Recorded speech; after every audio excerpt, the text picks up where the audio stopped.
우리는 모두 예외 없이 하나님께로부터 소중한 선물을 부여받은 그런 존재들인 줄로 믿습니다.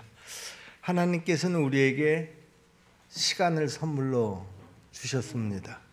우리는 그 시간을 지금 사용하고 살아가고 있습니다. 하나님께서는 우리에게 재물을 또 선물로 주셨고요. 각자 우리에게 또 은사를 선물로 주셨습니다. 뿐만 아니라 좋은 사람들을 우리에게 허락해 주셨습니다.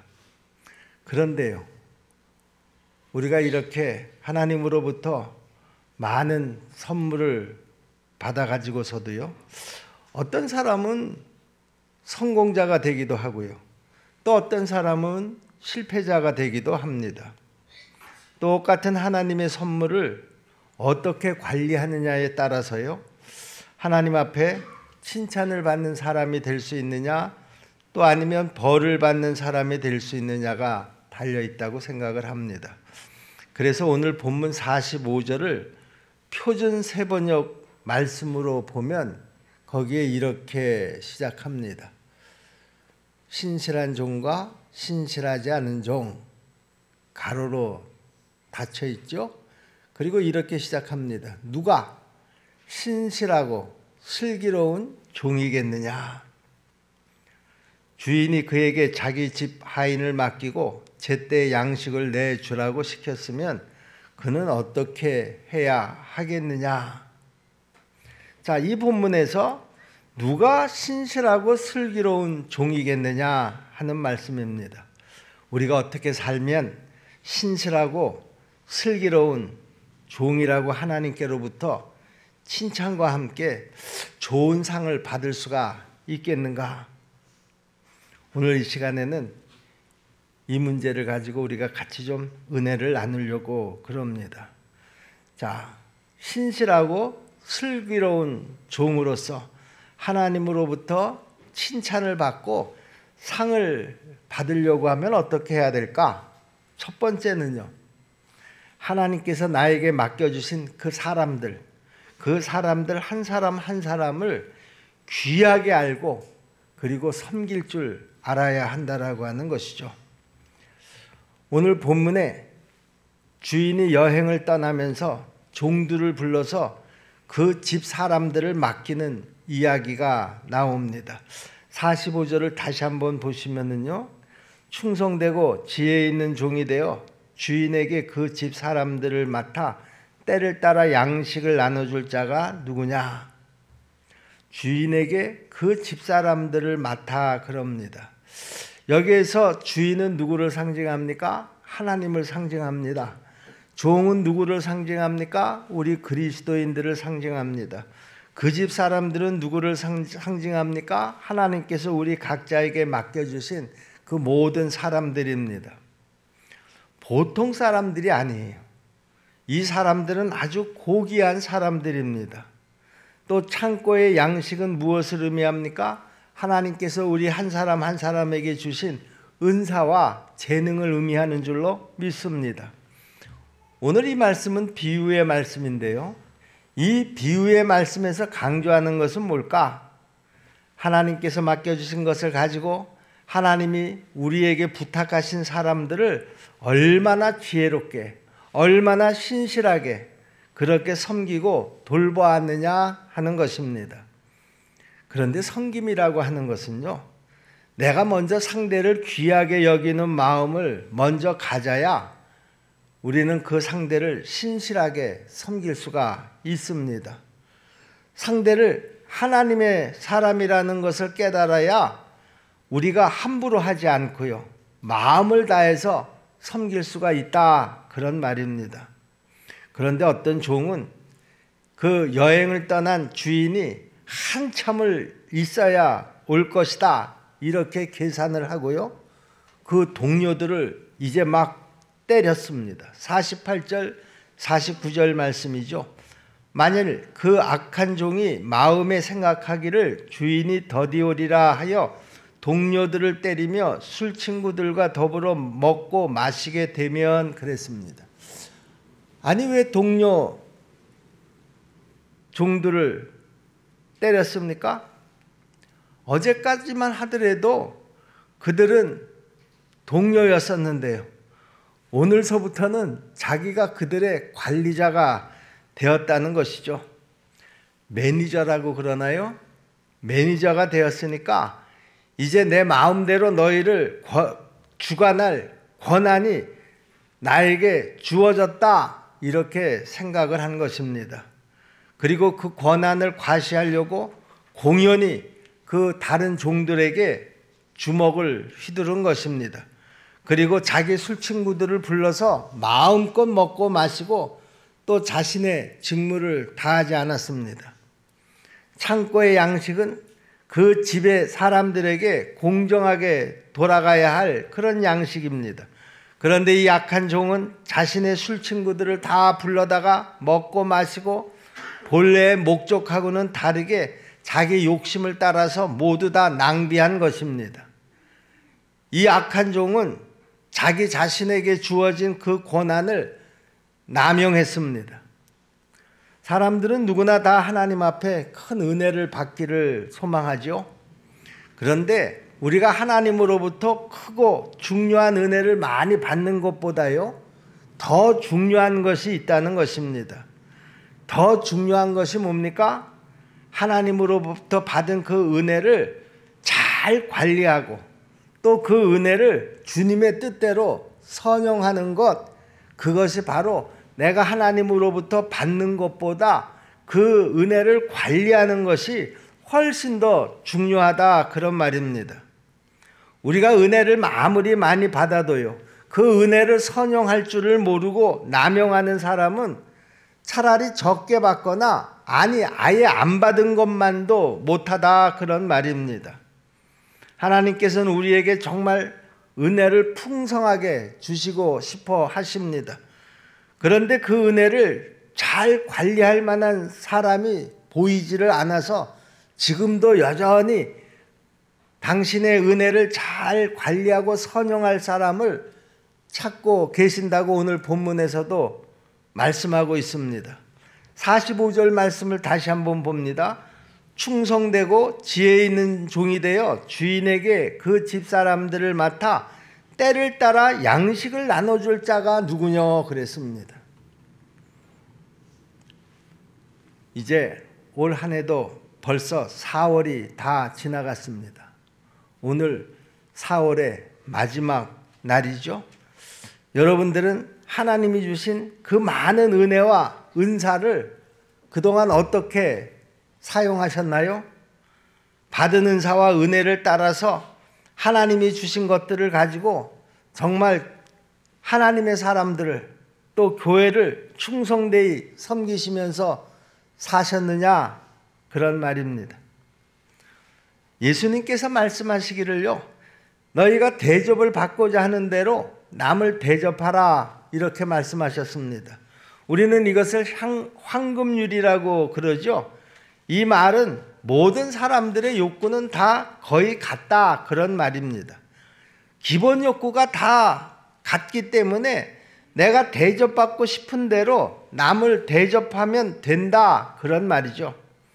내가 싫으면 상대방도 싫을 것이고요, 내가 좋으면 상대방도 좋을 것이고요, 그러니까 내가 칭찬받기를 원하면 너도 남을 칭찬하라, 그런 말입니다. 모든 사람이 내게 대해서 제발 입방아 좀 찢지 말고 침묵해 주기를 바란다고 하면 너도 다른 사람에 대해서 함부로 말하지 말아라, 그런 말입니다. 이것이 황금률입니다. 그런데 요즘은 이 황금률이 조금 더 발전해서 백금률이라는 말이 나왔습니다. 이 백금률이라는 말은 무슨 말인가 하면 상대가 원하는 방식대로 그를 사랑하라, 그런 말입니다.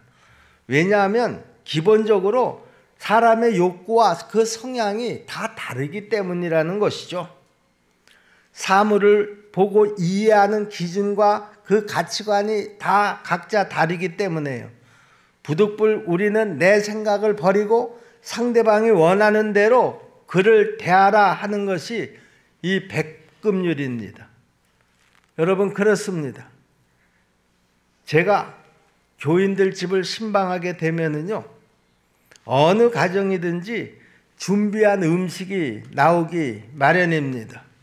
뭐 때로는 다과도 나오고요, 떡도 나오고 빵도 나오고 음식도 나오고, 때로는 어떤 가정에서는 아주 식사를 정성스럽게 준비하는 그런 가정도 있습니다. 그런데 여러분들도 잘 아시겠지만 저는 당뇨가 있기 때문에 거기 차려진 음식을 다 먹게 되면은요, 오히려 제 건강에는 해롭습니다. 그런데 그래도 다 먹어야 합니다. 그것도 아주 맛있게 먹어야 합니다. 그때 저는 정말 힘이 듭니다. 집에 돌아와서 당 체크를 해보면은요, 막 300, 400, 500까지 올라가 있기도 합니다. 자기 기준에서, 자기 성향에서 남을 대하게 되면 바로 이렇게 되는 것입니다. 상대방이 무엇을 좋아하는가? 그 수준과 그 입장, 그 욕구를 따라서 그 방법대로 내가 그를 사랑해야 된다, 그런 말입니다. 이것이 바로 백금률입니다. 어떻게 해야 우리는 슬기로운 청지기가 될 수 있겠습니까? 여러분들은 지금 내가 얼마나 성공한 사람이라고 생각을 합니까? 나는 그동안 얼마나 많은 돈을 벌었고, 나는 세상에서 얼마나 출세했고, 그리고 내가 세상에서 얼마나 배웠고 얼마나 얻었습니까? 그런데 이런 것들은 결코 성공의 기준이 될 수 없다, 그런 말입니다. 성공 판단의 기준은요, 내가 다른 사람들을 얼마나 잘 섬겼느냐 하는 것이 우리 기독교에서는 성공의 기준이 되는 것입니다. 그래서 나로 인해서 다른 사람들이 얼마나 기쁨을 얻었는가, 나로 인해서 내 가정이 얼마나 행복해졌는가, 내가 다른 사람에게 얼마나 유익한 존재이고 덕을 끼치는 존재로 성숙했는가, 우리는 이것을 먼저 스스로에게 물어봐야 합니다. 여러분 한번 물어보시기를 바랍니다. 나는 지금 행복하냐? 이것을 묻기 전에요, 나로 인해서 내 아내는 지금 행복한가? 그것을 한번 물어보시기를 바랍니다. 나로 인해서 내 자녀들은 지금 얼마나 행복한가? 나로 인해서 교회가 얼마나 행복한가? 나는 지금까지 내 아내가, 내 자녀가, 내 교회가 행복하게 해주기를 위해서 나는 어떤 역할을 지금까지 감당했는가? 이것이 바로 내 인생의 성공 여부가 되어야 한다, 그런 말입니다. 나로 인해서 내 이웃에 있는 사람들이 얼마나 행복했고 얼마나 그들이 복을 받게 되었는가, 이것으로 성공 여부가 판단되어져야 한다, 그런 말입니다. 또 한 가지 우리가 기억해야 될 것은 하나님께서 시키신 대로 신실하게 일해야 한다라고 하는 것이죠. 하나님께서 우리에게 시간을 허락하셨고요, 건강을 허락하셨고요, 또 두뇌를 허락하셨고요, 재물을 허락하셨고요, 재능을 허락하셨고요, 앞에서도 말씀드렸지만 많은 것들을 우리에게 주시고 맡기신 줄로 믿습니다. 그런데 하나님은 이런 것들을 나에게 맡겨주셨을 뿐만 아니라 그 맡겨주신 것들을 제대로 활용하기를 원하신다라고 하는 것이죠. 46절 말씀을 보시면 주인이 올 때 그 종이 이렇게 하는 것을 보면 그 종이 복이 있으리로다, 이렇게 말씀합니다. 주인이 시키는 대로 성실하게 일하는 청지기는 칭찬과 상을 받게 될 것이다, 그런 말입니다. 하나님이 주시는 상이 뭡니까? 47절에 보면 주인이 모든 소유를 그 신실한 종에게 맡길 것이다, 이렇게 성경은 말하고 있습니다. 47절 말씀이죠. 내가 진실로 너희에게 이르노니 주인이 그의 모든 소유를 그에게 맡기리라. 자, 그런데요, 요즘 교회에서 많은 사람들이요, 교회 봉사에 점점 소극적이 돼 가고 있다라고 하는 말입니다. 왜 그럴까? 아무리 봉사해봐야 끝도 없고, 아무도 알아주지 않는다. 사람들이 이렇게 생각하기 때문입니다. 봉사도 잘해봐야 본전이고 잘하지 못하면 욕만 먹는다. 그렇게 생각을 합니다. 처음 믿고 은혜 받았을 때는 열심을 내다가도요, 결국은 이건 나만 고생하는 것 같습니다. 주변에 열심히 헌신하는 사람들도 별로 보이지를 않습니다. 그래서 슬그머니 뒷걸음질을 치기 시작합니다. 오래 믿은 사람일수록 오히려 더 소극적이 되어 갑니다. 그런데요, 성경에서는요, 만일 그 악한 종이 마음에 생각하기를 주인이 더디오리라 하여 동료들을 때리며 술 친구들과 더불어 먹고 마시게 되면 생각지도 않은 날에 주인이 이르러서 벌을 내리고 그 종은 슬피 울면서 후회하게 된다. 이렇게 말씀하고 있는 것이죠. 50절 51절 말씀입니다. 생각하지 않은 날 알지 못하는 시각에 그 종의 주인이 이르러 엄히 때리고 외식하는 자가 받는 벌에 처하리니 거기서 슬피 울며 이를 갈리라 그랬습니다. 여러분, 교회는요, 자격증이 있는 사람만 봉사하는 곳이 아닙니다. 교회는 직분이 있고 직책이 있는 사람만 봉사하는 것도 아닙니다.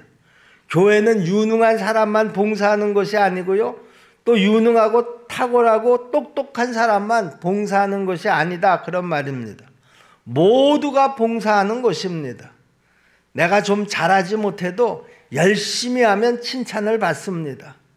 실패해도 내가 최선을 다했으면 칭찬을 받습니다.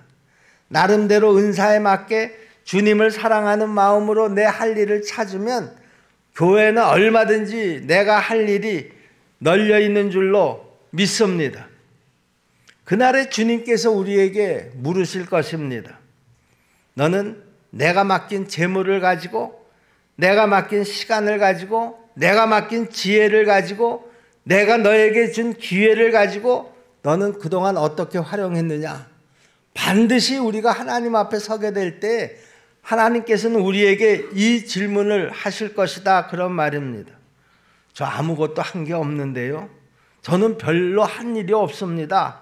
우리가 이렇게 답변할 수밖에 없다고 하면은요, 결국 우리는 그 심판대 앞에서 책망을 듣고 그나마 내가 가지고 있던 모든 것들을 다 빼앗길 수밖에 없다라고 하는 사실을 우리가 꼭 기억해야 합니다. 그러나 내가 주님을 위해서 복음을 열심히 전했습니다. 주님께서 나에게 주신 은혜와 그 은사를 잘 활용해서 나에게 맡겨진 사람들을 열심히 섬겼습니다. 주님이 맡겨주신 교회를 그 섬기는 일에 내 재능과 은사와 물질과 시간을 다 쏟아부어서 저도 나름대로는 한몫을 했습니다. 우리가 이렇게 하나님의 심판대 앞에서 말할 수 있다고 하면은요, 누구나 크게 칭찬받고 하나님이 준비하신 그 모든 상을 받게 될 줄로 믿으시기를 바랍니다. 여러분, 그 스티븐 호킹 박사라는 분 여러분 다 잘 아시죠? TV에서 많이 나오시는 그런 분인데요. 그분은 금세기 최고의 물리학자이기도 합니다. 그런데 참 불행하게도 이 스티븐 호킹 박사는요, 루게릭병이라고 하는 난치병에 걸려 있어서요, 손가락 3개만 제외하고서는 전신이 다 마비가 되었습니다. 그런데 그 스티븐 호킹 박사의 머리는요, 이 세상에 누구도 따라오지 못할 그야말로 세계적인 천재인데요. 그런데 몸은 다 마비가 되어서 말도 제대로 하지를 못합니다. 물론 걷지도 못합니다. 그 모습은 별로 아름답지를 않습니다. 몸은 신경이 마비가 돼서 뒤틀려 있고요, 또 불편하기 짝이 없는 그런 고통스러운 생활을 하고 있습니다. 여러분, 그런데 오늘의 교회가 바로 이런 모습은 아닌지 모르겠습니다.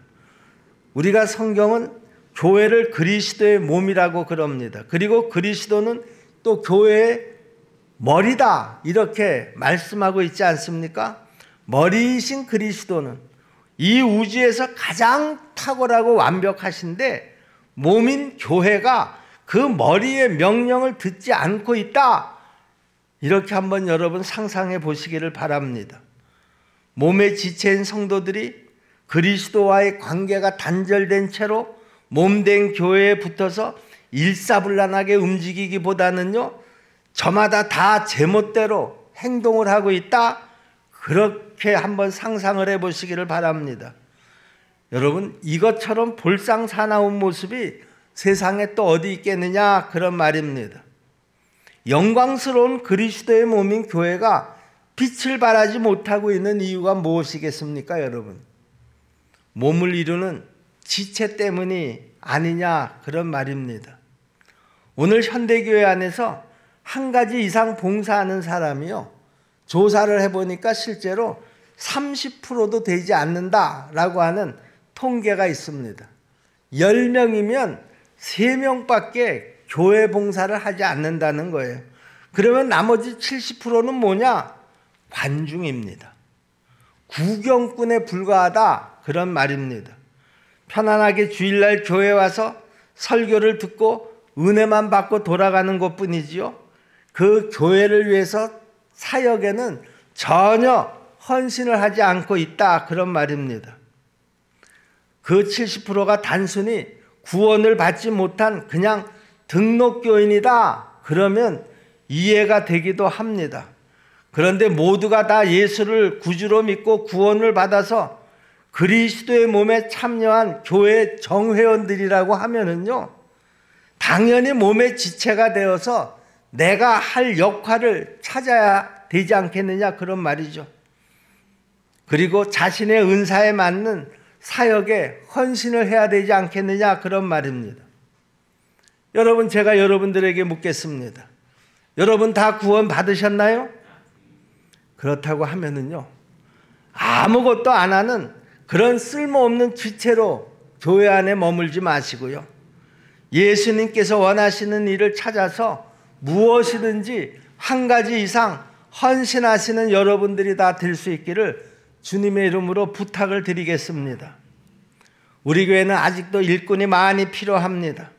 언제든지 언제까지 여러분들은 교회 손님이나 구경꾼으로 남아 있으시겠습니까? 우리 여러분 모두가 다 이 십정동교회의 주인들이 다 되시기를 주님의 이름으로 부탁을 드리겠습니다. 여러분 모두 주님께서 신실하고 슬기로운 청지기로 다 인정을 받고요, 우리 주님에게 크게 칭찬을 듣게 되기를 주님의 이름으로 다시 한번 축복합니다. 그럴 때 주님께서 여러분들을 신뢰하고 또 주님께서 약속하신 대로 당신의 모든 소유들을 여러분들에게 다 맡겨주실 줄로 믿습니다. 우리 모두가 하나님하고의 이런 관계가 제대로 잘 되어서요, 여러분의 신앙생활이 좀 더 의미 있고 건강하게 매일매일 성장해 갈 수 있도록 다시 한번 축복합니다. 기도하겠습니다. 은혜로우신 아버지 하나님, 감사합니다. 이 거룩한 성일, 하나님께서 당신이 사랑하는 귀한 백성들 말씀 앞에 세우시고 오늘 이 말씀으로 우리에게 분명히 교훈하신 줄로 믿습니다. 슬기롭고 지혜로운 청지기, 우리 모두가 이런 우리의 사명을 잘 감당할 수 있게 되기를 간절히 소원합니다. 우리 가운데 한 사람도 관중이 없게 도와 주옵소서, 구경꾼이 없게 도와 주시옵소서. 우리 모두가 교회의 지체로서, 일꾼으로서 자기에게 주어진 사명을 잘 감당할 수 있도록 붙잡아 주시옵소서. 예수님의 이름으로 믿고 기도하옵나이다. 아멘.